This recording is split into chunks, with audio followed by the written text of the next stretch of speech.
Sign it, Ashley, and spare me the dramatics. He said, his voice as dry and clinical as a year-end financial report. Consider this your retirement package for the 10 years you spent cleaning up after me. Starting tomorrow, someone else will be filling your shoes. Outside, the first New Year's fireworks began to thunder, but inside this penthouse, the air was as heavy and stagnant as a graveyard. Richard wouldn't even look at me. His eyes were fixed on the $300,000 check lying shamelessly on the marble tabletop. He tossed a stack of documents toward me, a waiver of rights and a revised prenuptial agreement. Richard wanted a clean break before the clock struck midnight. He believed money could buy my humiliation. He expected me to sob, to beg, or at the very least to smash the unopened bottle of vintage champagne. But I only smiled. It was a smile that made a powerful man like him feel a flicker of unease for the first time in his life. I picked up the pen and signed every page in one smooth motion without a single tremor. Richard swept up the papers with a triumphant smirk, oblivious to the fact that in the world of fine print and legal clauses, the man who is too arrogant to read the appendix is the man who pays with his entire fortune. 3 days later, the shrill ring of a telephone shattered his smug reality. On the other end, his veteran attorney's voice was trembling. "Richard, what on earth did you give her to sign? Did you even look at the return of capital clause on page 42? You just hand-signed a document that transfers total control of the family trust to her." Don't turn away, because right now I'm going to show you a hard truth. When a woman has spent her life building the foundation of your empire, she knows exactly which brick to pull to make the whole castle crumble. This is the most expensive lesson Richard has ever had to learn. The conclusion of this story will leave you breathless and deeply satisfied. My name is Ashley, a 38-year-old instructional designer who has spent the better part of the last decade meticulously mapping out systems analyzing complex data and ensuring that every project I touched was built on a foundation of absolute logic. I was the silent engine behind Richard's meteoric rise in the tech investment world, the woman who translated his chaotic visions into structured, profitable realities while remaining content to stay in the shadows of our shared life. We were a week away from our wedding, or so I thought, as the snow began to blanket the city in a deceptive, peaceful white on this New Year's Eve. The penthouse was filled with the soft amber glow of expensive candles, and a vintage bottle of Cristal sat in a silver ice bucket sweating beads of cold water onto the marble countertop. Outside the floor-to-ceiling windows, Manhattan was a glitter of celebration, a million lives preparing to toast to new beginnings. I had dressed in a silk slip dress, expecting a quiet romantic evening before we embarked on our life as husband and wife. But as Richard walked into the dining room, he wasn't wearing the face of a man in love. He was wearing his boardroom face, the one he used right before he initiated a hostile takeover. He didn't offer a kiss or a compliment. Instead, he placed a thick, heavy manila envelope on the table, sliding it toward me with the same clinical detachment he would use to deliver a termination notice to a mid-level manager. Richard didn't raise his voice. He didn't even have the decency to look ashamed. He spoke in the rhythmic, sanitized language of a corporate restructuring, explaining that after a thorough assessment of his future goals, he had decided that we were no longer aligned. He used words like optimization and strategic pivot to describe the act of discarding a woman who had sacrificed her own career trajectory to stabilize his. It was a clinical breakup, a calculated move to prune me from his life like a dead branch that no longer served the aesthetic of his growing empire. He talked about moving in a different direction, as if our 10 years together were merely a pilot program that had reached its inevitable expiration date. The champagne bucket between us felt less like a celebration and more like a barrier, a cold testament to the distance he had already placed between us. I watched him, my heart hammering against my ribs, but my hands remained perfectly still on the table. He mistook my silence for shock, his arrogance growing by the second as he realized I wasn't going to scream or throw the crystal against the wall. He reached into the envelope and pulled out the contents, fanning them out like a winning poker hand. There was a revised prenuptial waiver, a document designed to strip away any lingering legal claim I might have to the companies I had helped him build, and a personal check. He tapped the check with a manicured fingernail. It was for $300,000.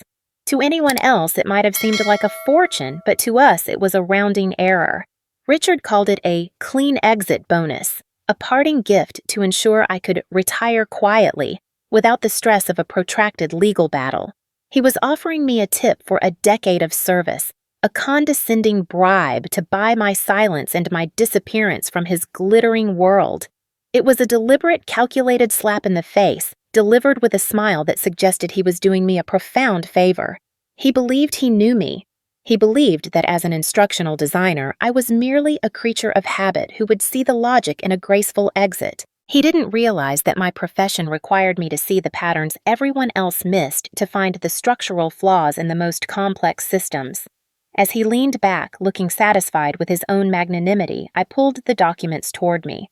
I didn't beg for a fair share. I didn't ask why he was doing this on the one night the world celebrates renewal. I simply picked up the gold fountain pen he had given me for our 5th anniversary and began to read. My eyes scanned the lines with a predator's precision. I saw the boilerplate language, the sweeping waivers, and the standard liability releases. But then I found the specific clauses I had been looking for, the ones that dealt with the classification of transferred funds and the recognition of past contributions. My hand didn't tremble as I signed the first page. I felt Richard's gaze on me, a mixture of relief and contempt. He thought he was watching a defeated woman surrender her dignity for a payout. In reality, he was watching a master architect finalize the blueprints for his own undoing. I moved through the pages with a steady, rhythmic grace, signing away my right to his future earnings, while quietly validating the very legal definitions that would eventually strip him of his past ones. By accepting that check and signing that specific waiver, I wasn't just taking his money, I was legally cementing my status as a contributing partner in a way that his arrogance prevented him from seeing. I was securing my entry into his fortress not as a guest, but as a silent, invisible owner. When I finished the last signature, I capped the pen and pushed the papers back across the marble. I even offered him a small, enigmatic smile, the kind of smile a teacher gives a student who thinks they've cheated on a test they've already failed. Richard let out a long, audible breath, his shoulders relaxing for the first time. He genuinely thought the hard part was over. He thought he had bought a clean slate for $300,000 and a few sheets of paper. He stood up, finally reaching for the champagne he had ignored all evening. He gripped the bottle, the foil tearing under his thumb, his mind already drifting toward the gala he was likely planning to attend with whatever younger, better-aligned woman was waiting in the wings. He was so caught up in the thrill of his own perceived victory that he didn't notice the cold clarity in my eyes or the way I stood up with a poise that outshone the diamonds he had once promised me. Richard poured himself a celebratory drink, toasting to his fresh start, never noticing that the ink on the check I just signed was the first drop of blood in the water. As the bubbles in Richard's glass hissed with a smug, celebratory rhythm, I watched him from across the expanse of the marble island, feeling a strange sense of liberation wash over me. He saw a woman whose world had just ended, but I saw a man who had just handed me the keys to his undoing. To Richard, and to most of the elite circles we moved in, I was merely the polished fiancé, the woman who organized the galas and kept his social calendar pristine. They never looked closely at my background as an instructional designer and a high-level project manager. They never realized that my entire career was built on the ability to take massive, chaotic systems and break them down into their most granular functioning parts.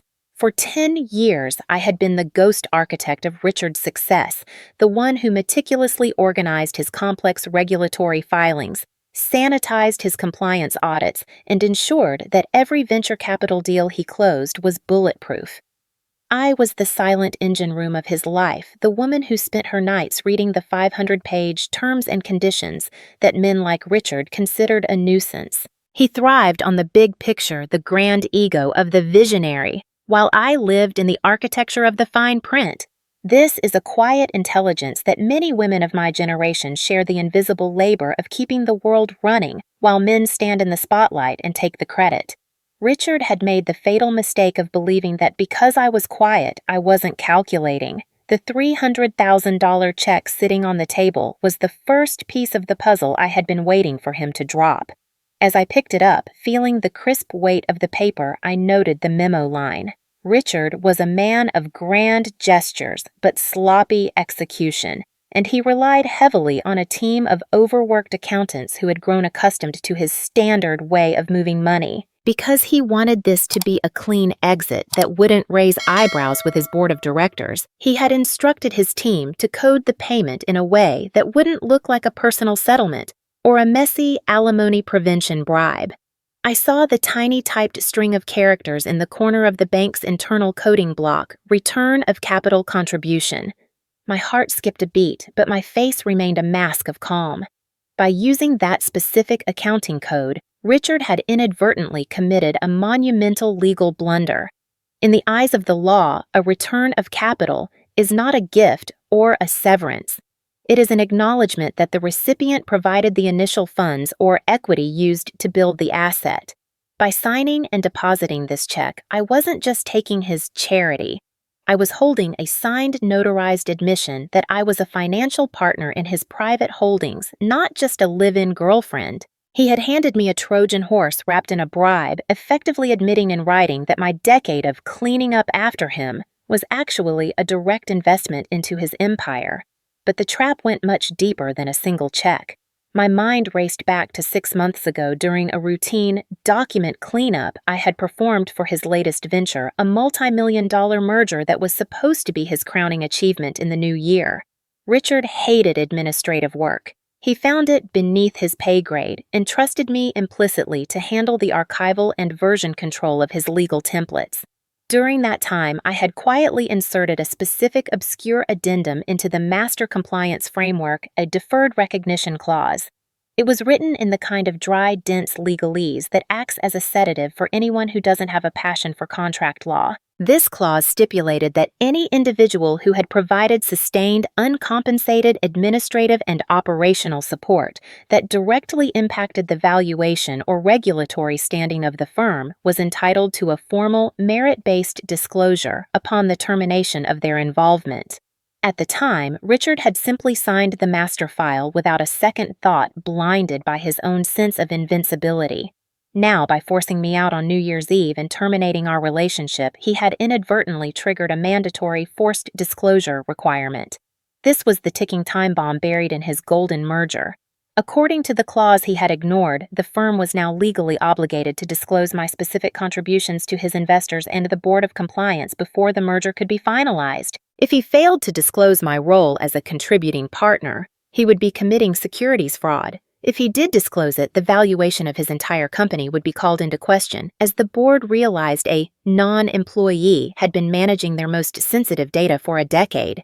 He was trapped in a legal pincer movement of his own making, and the best part was that he was currently sipping champagne, believing he had just successfully pruned me from his life. He didn't understand that an instructional designer doesn't just build paths. We build checkpoints. Every time he had told me I was overcomplicating things or spending too much time on the details, I was actually building the very infrastructure that would eventually hold him accountable. He viewed the world in broad strokes of power and wealth, but I knew that the world is actually held together by the tiny invisible threads of fine print.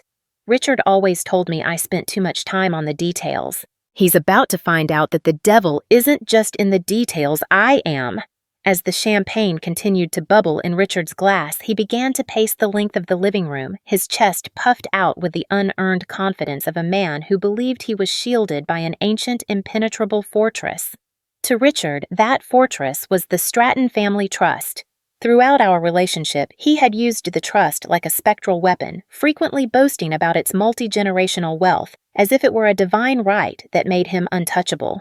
Whenever our discussions drifted toward our future security or his risky investment strategies, he would wave a hand dismissively, reminding me that no matter what happened in the real world, the trust was his birthright, a vault of gold that I would never be permitted to touch. As I began the methodical process of packing my bags, folding my silk dresses with the same precision I applied to a project timeline, Richard's words felt like they were meant to isolate me further.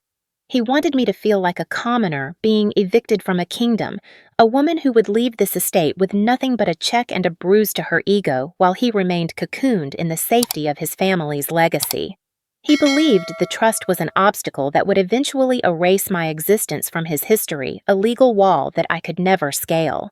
What Richard never understood was that while he was busy playing the part of the untouchable heir, I was spending my Saturday afternoons with the person who actually controlled the keys to the vault.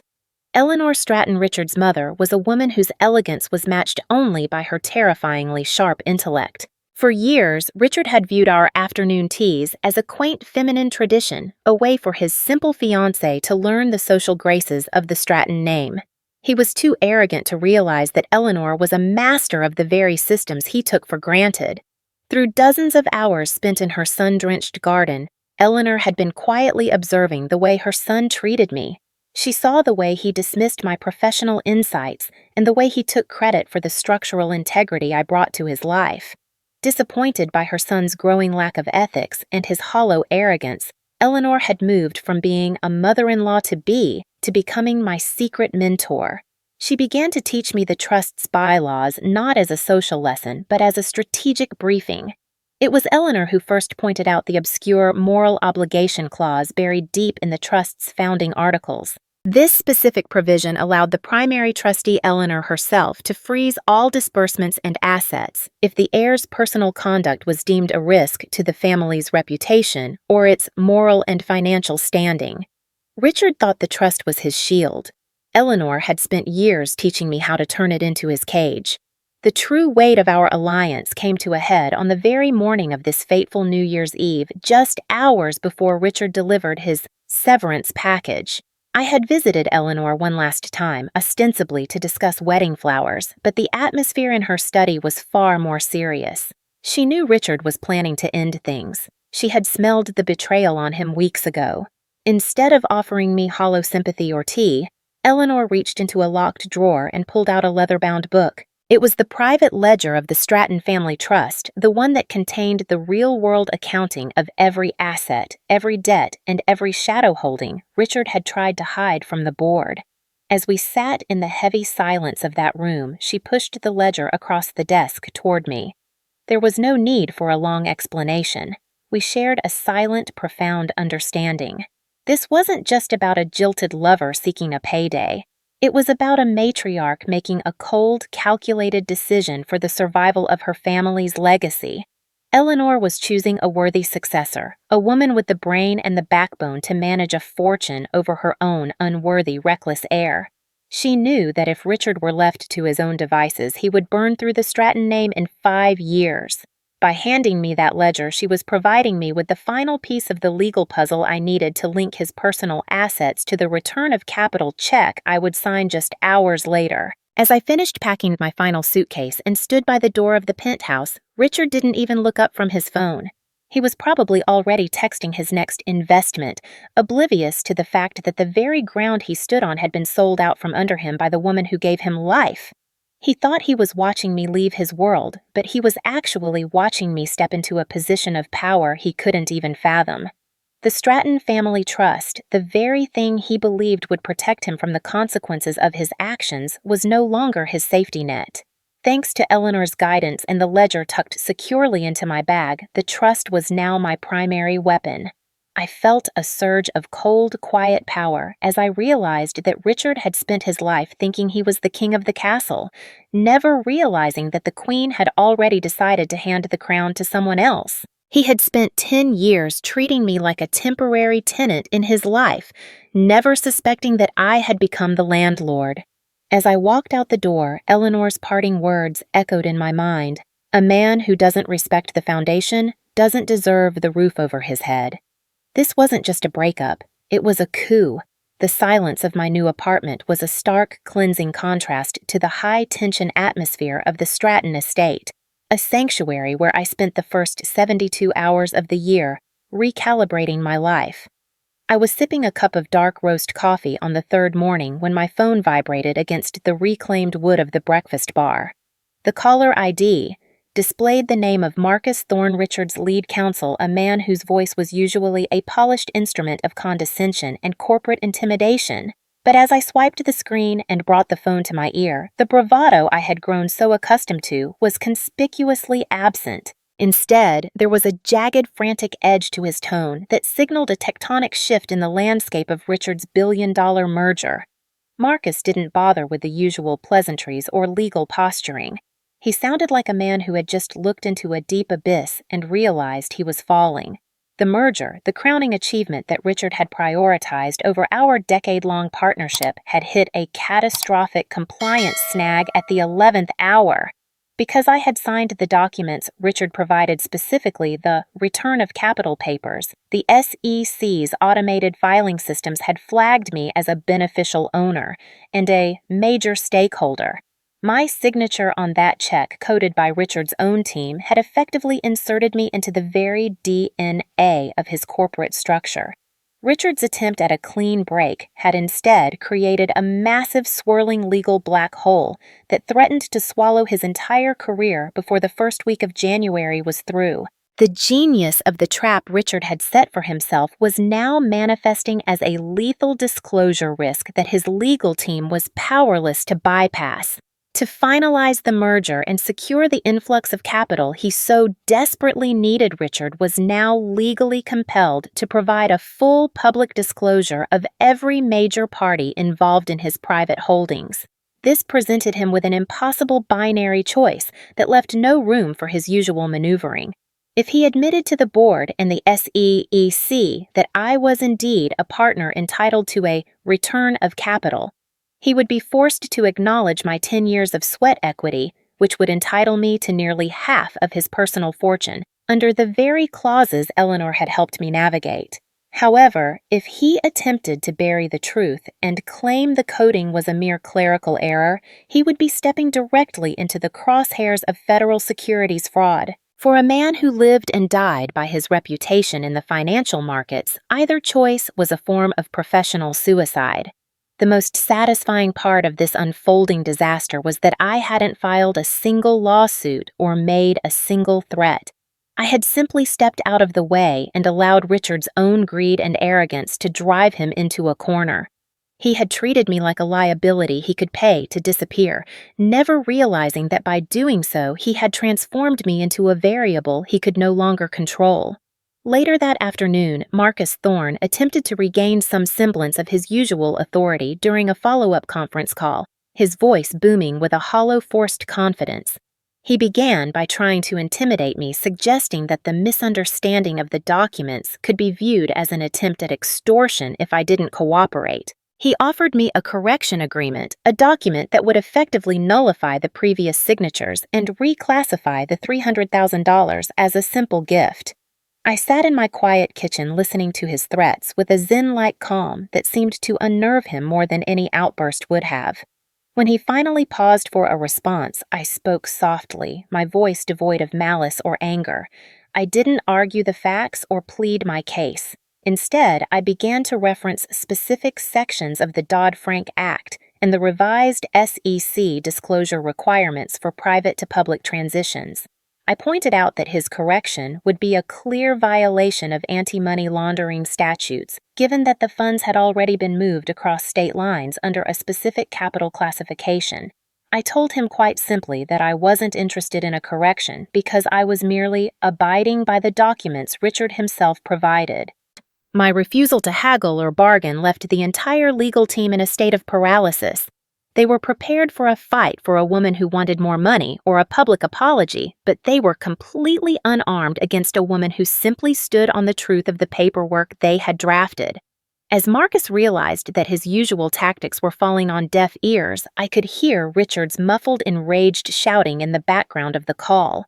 He was spiraling, the realization dawning on him that his clean exit was actually a noose he had tied around his own neck.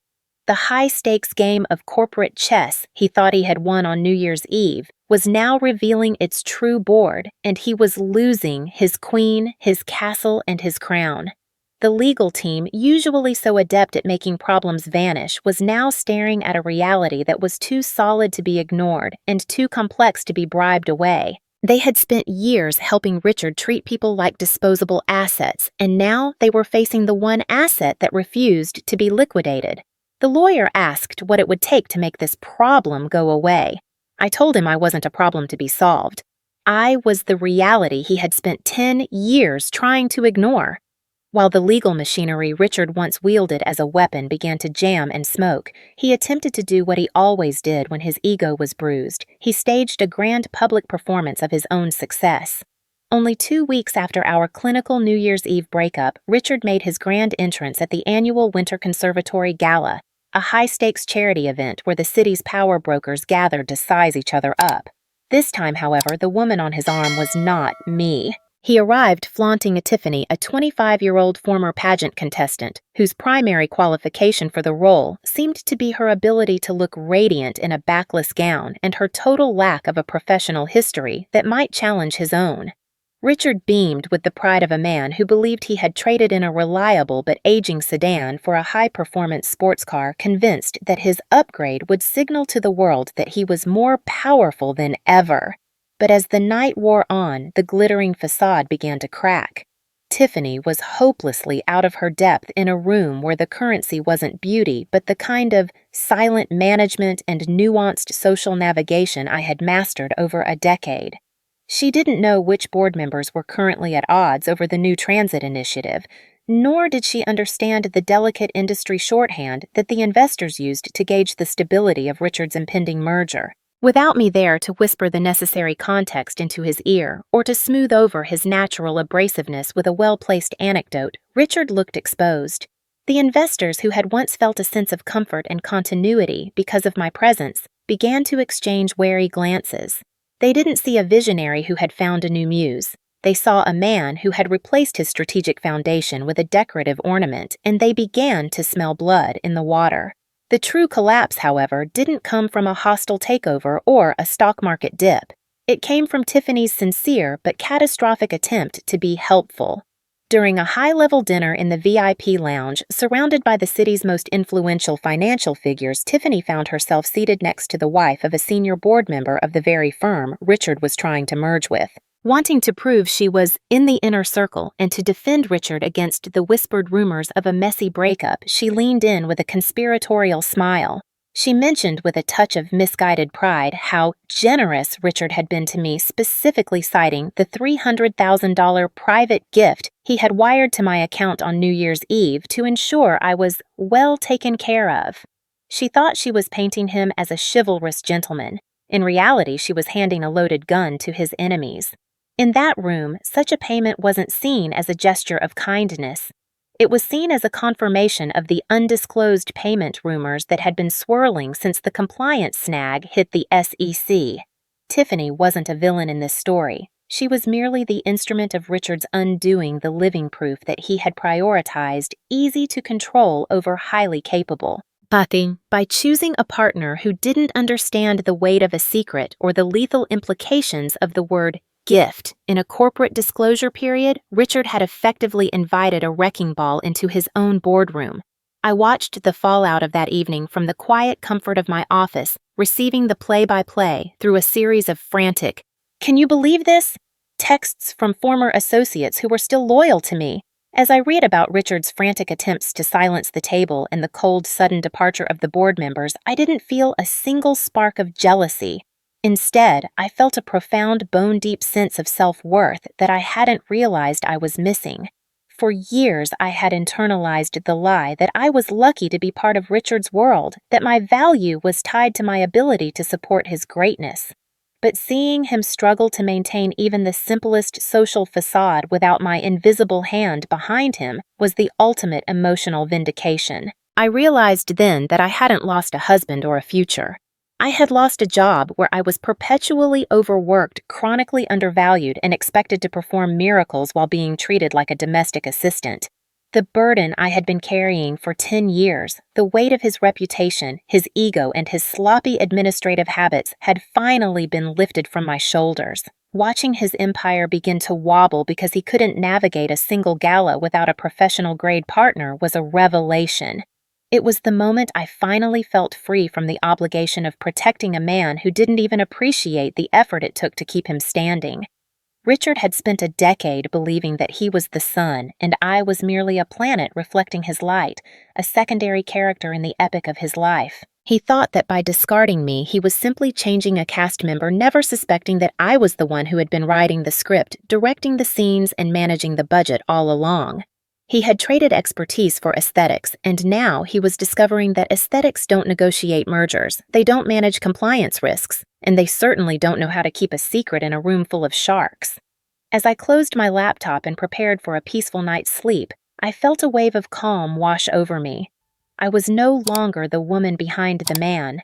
I was just the woman, and for the first time in my life, that was more than enough. He thought he replaced me with a younger version of a trophy. He forgot that a trophy just sits there while I was the one who built the shelf it stands on. The collapse of Richard's empire did not happen with a cinematic explosion or a dramatic arrest in the light of day.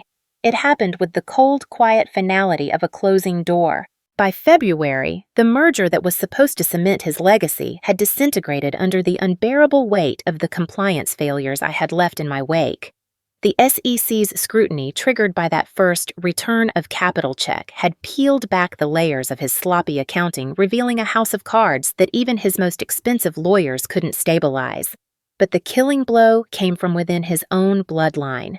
Eleanor, true to the silent promise we shared over that leather-bound ledger, finally exercised her authority as the primary trustee. Citing the moral obligation clause and the public scandal Tiffany had inadvertently ignited at the gala, she froze every major disbursement of the Stratton family trust. Richard was stripped of his silver spoon protection practically overnight. He was forced to sell the penthouse, the cars, and the very estate he had used to make me feel small. He moved into a modest two-bedroom apartment in a neighborhood he used to scoff at, but his true loss wasn't financial. He had become socially bankrupt. In the circles where he once reigned, he was now a cautionary tale, a man whose arrogance had cost him his foundation. The system I had built for him for 10 years didn't destroy him. It simply stopped supporting him, and without my invisible hand to hold the structure together, gravity did the rest. I, on the other hand, found that the air was much clearer outside of his shadow. I didn't spend a single cent of the $300,000 on retail therapy or a hollow vacation. Instead, I treated that severance as exactly what it was: my own capital contribution to a new life. I successfully argued through my own legal counsel that the initial payment was merely a fraction of the equity I had earned, and the threat of a full audit on the trust ledger Eleanor had shared with me ensured that Richard's team didn't dare challenge my claim. I used that seed money to launch my own strategic consulting firm, focusing on compliance and operational architecture for female-led startups. Today, I sit in a beautiful minimalist office overlooking the city skyline, a space that is entirely mine.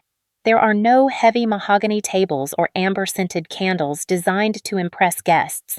There is only light glass and the quiet hum of a business built on genuine expertise. I am not looking for a new man to fill the space Richard left, nor am I searching for a replacement for the life I had. I am enjoying the profound, vibrant peace of my own company. For the first time in nearly half my life, my success belongs to me, my time belongs to me, and my name stands alone on the letterhead. The finality of my departure became real to me just a few days ago, as the city prepared for the first stirrings of spring. My phone buzzed on the corner of my desk, and for a moment, the ghost of my past life flashed on the screen: Richard's name. I didn't feel the old surge of anxiety or the reflex to fix whatever problem he was surely facing. I didn't wonder if he was calling to apologize, to beg for a way back into his mother's good graces, or to ask me how to navigate the legal mess that was still unraveling. I didn't need to hear his voice to know that he was finally realizing what it cost to lose the person who made him possible. I looked at the vibrating device, seeing a man who was now just a distant variable in a closed chapter. I didn't feel anger, and I certainly didn't feel pity. I simply reached out and turned the phone face down, returning the room to its blissful, productive silence. I didn't need his apology to be whole, because his betrayal had been the very thing that forced me to reclaim my own strength. The woman who walked out of that penthouse on New Year's Eve was an architect who had forgotten her own value.